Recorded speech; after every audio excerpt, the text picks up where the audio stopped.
Você não precisa servir a Deus. Olá, família. Mais uma segunda-feira, mais uma semana que se inicia. Mais uma oportunidade de nós irmos no princípio. Então, pega teu café, convida alguém para sentar nessa mesa com a gente. Afinal de contas, partilhar é um privilégio dos filhos. E eu comecei o vídeo falando essa declaração que parece assustar, mas é a maior verdade. Você não precisa servir a Deus. Servir a Deus dá-nos uma impressão de um cargo, de uma vaga, uma contratação, quando na verdade o que Deus espera e quer de nós é uma relação de família, uma relação de filhos, uma relação que revele de qual família você faz parte. Sabe, Jesus, ele é a expressão do Pai. Ele deixa isso bem claro. Ele fala, eu vim para revelar o Pai. E como nós falamos desde o início, o plano de Deus para o homem não mudou. O plano de Deus para o homem é que ele revele o Pai. Mas essa mentalidade de servir vai nos dar uma posição de trabalho e não de uma relação familiar.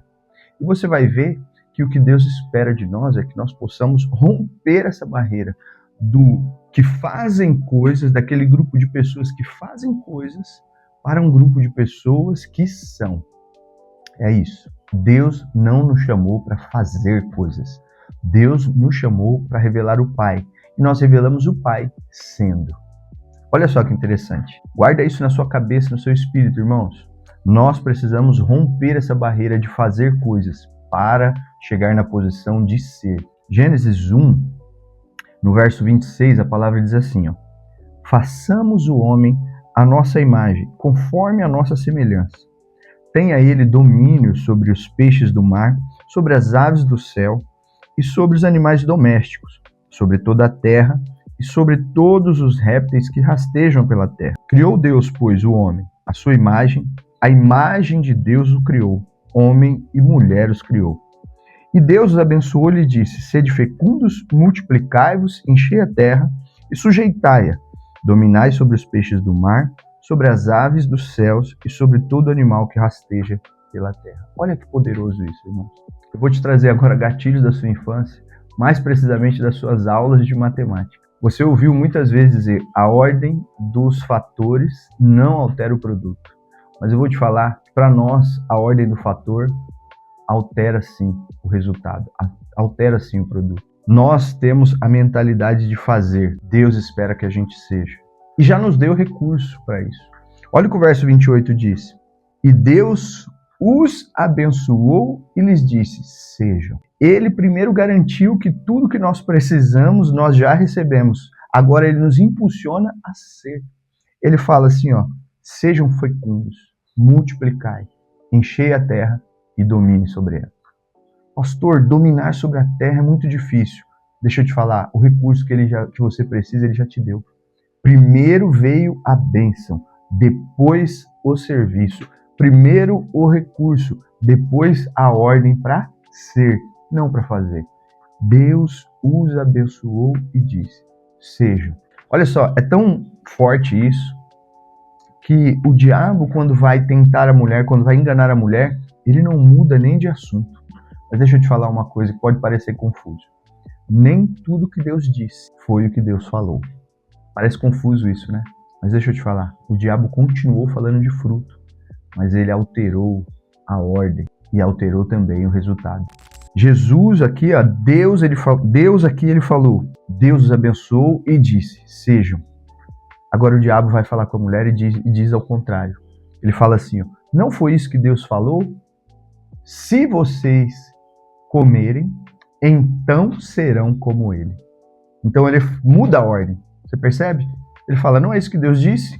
Se fizerem, então serão. Mas Deus abençoou para que seja. É totalmente diferente. Nem tudo que Deus disse foi o que Deus falou. A Bíblia fala isso, que a letra mata, mas o Espírito é o que traz vida. O que Deus disse é carregado do Espírito. Então, nós vivemos o que a fala de Deus sem o Espírito vai trazer morte, irmãos. Quem traz vida é o Espírito de Deus. Então o diabo ele não mudou nem de assunto. ele só inverteu a ordem. Ele disse: se fizerem, então serão. Quando Deus nos ordena bênção para ser, isso afeta a nossa vida, irmãos.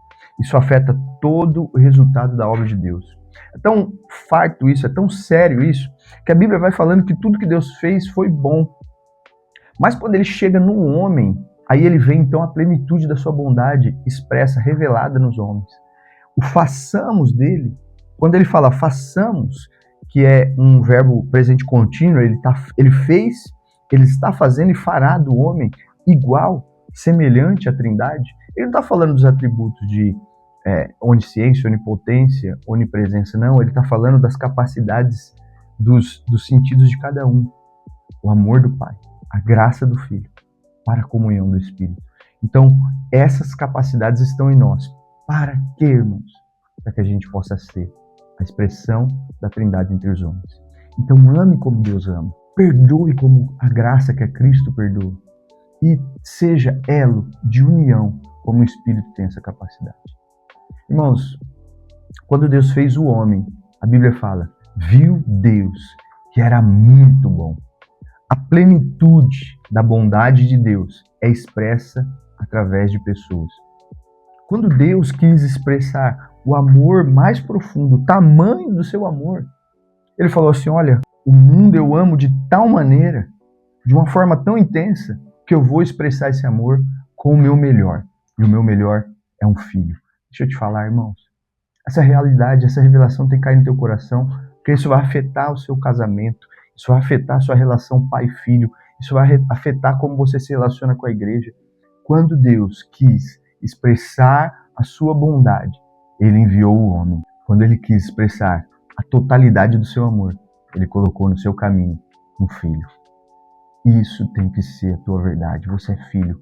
Você é a expressão do amor de Deus. Então expresse esse amor de Deus às pessoas. Jesus, ele fala isso. Vocês são a luz do mundo. Então brilhe. Intensidade. Seja intenso nas suas relações. Eu termino esse vídeo contando a história da minha semana, alguns dias da minha semana. Eu passei por momentos, irmãos, de angústia nesses dias. É verdade, o pastor também tem dia mal. E nenhum desses dias maus que eu estava angustiado, eu compartilhei com a minha esposa das minhas angústias, do meu mal-estar de alma. Eu compartilhando com ela, eu recebo uma mensagem de um irmão dizendo assim, meu pastor, eu não tô legal, será que a gente pode conversar? E aí eu prontamente me organizei nos horários e falei assim, claro, a gente pode conversar. E na conversa minha esposa falava assim, puxa, mas você vai encontrar com esse irmão? Eu fico imaginando ela pensando, né? Pô, você tá mal de alma, você tá mal, o que você vai entregar para essa pessoa? Mas eu entendi profundamente, irmãos, que quando Deus quer expressar a sua bondade e o seu amor, ele coloca no meu caminho um filho. Eu fui para esse momento com esse irmão e na mesa, cuidado mútuo. Ele cuidou de mim, falando que queria estar comigo. Eu fui curado por estar com o filho, porque é isso que é a grande verdade das relações. Deus expressa sua bondade, o seu amor comigo, e dando gente, colocando pessoas no meu caminho, colocando no meu caminho um filho. Que a tua semana seja uma semana marcada por essa verdade. Deus te abençoou para ser, então brilhe, seja, e que Deus mostre, revele a bondade e o seu amor, colocando filhos no teu caminho, para que você possa desfrutar do que o céu mais desfruta, a presença de um filho. Que Deus abençoe a tua semana